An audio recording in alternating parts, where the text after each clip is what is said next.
Luna Abyss took 7 years to make, and it's one studio of under 20 people, and this is their first game. And in this review, I want to tell you whether that time shows. The depths of the abyss. In Luna Abyss, you play as Fawkes. Fawkes is a prisoner sentenced to 9,000 days on Luna, which is a mimic moon, whatever that means, for the terrible, unforgivable crime of being born with red eyes. And I want to stop there for a second because there's something the game does that I think deserves to be named out loud. Fawkes is non-binary, and the game presents this as simply a fact about them.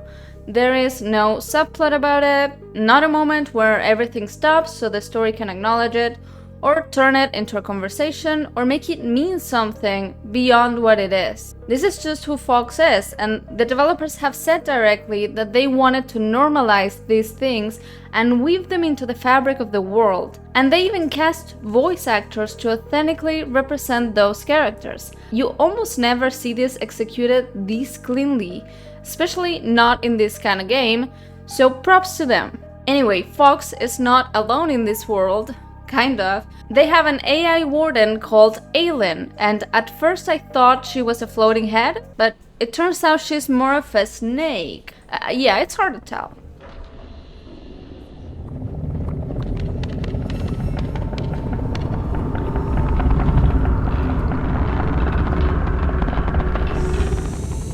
She clearly has read every manual on human interaction and understood approximately none of it. She sends you on missions into the abyss below a collapsed colony called Greymont. And if it just so far sounds like I'm spitting a bunch of names and nonsense your way, maybe I am, because honestly, this game never once stops to explain what the Scourge is, who the All-Father is, or who the Collective is, or any of the genuinely strange lore it's sitting on top of. You have to piece it together as you go along. But this is an intentional choice. The narrative director has said that interpretation is important to them, and that the periphery of this world is for the player to discover rather than to be forced on them. And I actually found that really refreshing, but I know some people will find it alienating.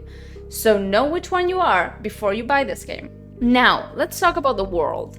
The art direction draws openly from the manga Blam, and creative director Benny Hill has said so directly.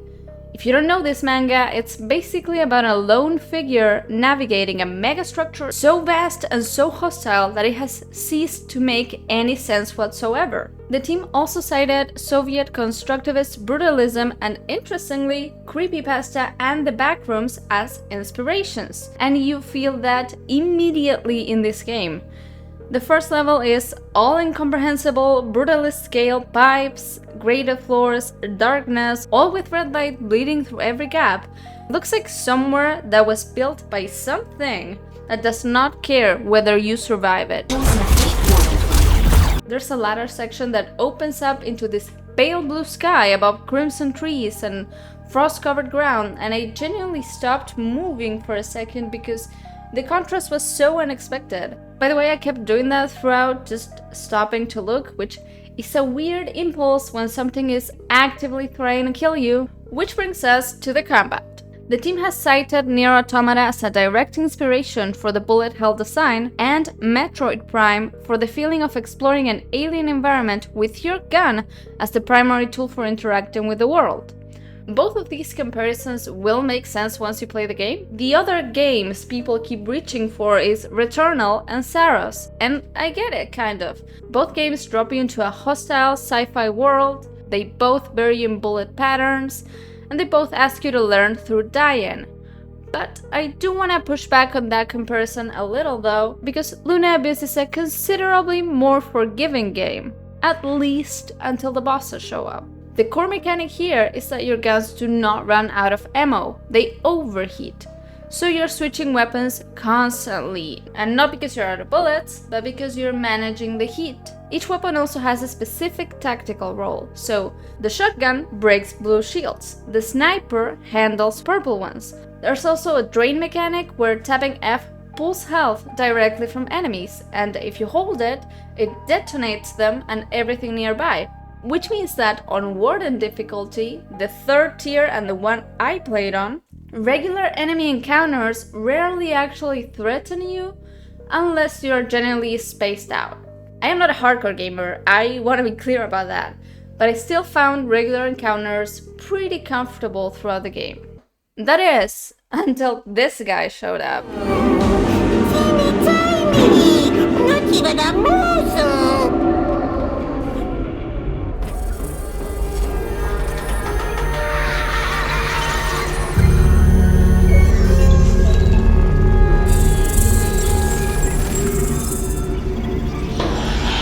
The Tortured Adrift is the first major boss, and it just fills the entire arena with spiraling purple and red orbs.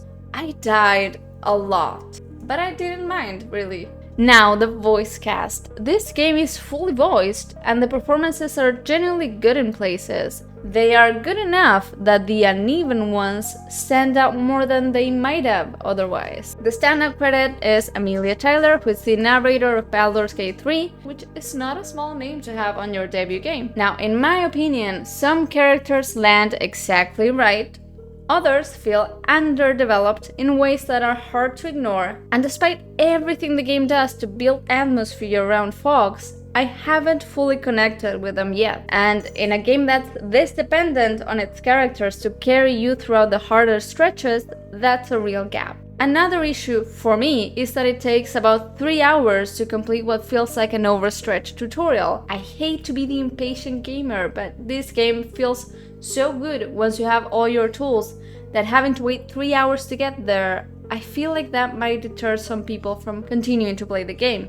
So here's what happens. The game parcels out your basic movement tools. The double jump, the slide, they are all rewards across early missions. And I understand that logic. By the time you reach the first real boss, you have everything and you know how to use all of it. But those 3 hours drag, because the regular enemies don't challenge you in the way the bosses do. And that difficulty gap never fully closes, even when you have your full kit. There's also an auto lock enabled on by default on a mouse and keyboard, and this smooths out early combat in a way that makes it feel even more routine than it probably intends to be. You can turn it off, and I would recommend you try it. Despite all of this is what I keep coming back to. This is a debut game from a team of fewer than 20 people who spent 7 years building something with a genuine visual identity. It has a combat system that does something new, boss encounters that are worth every death, and a world detailed enough that the developers built an entire codex of lore entries for players to discover at their own pace. Luna Abyss knows exactly what kind of uncomfortable, disorienting, and genuinely strange experience it wants to be, and it commits to that completely. It just asks you to be patient with it first. I'm giving this game an 8.5 out of 10, but beyond my thoughts here, you can read my full review at bonus-action.com. What do you think? Are you planning to play Luna Abyss? Let me know in the comments below, and see you next time!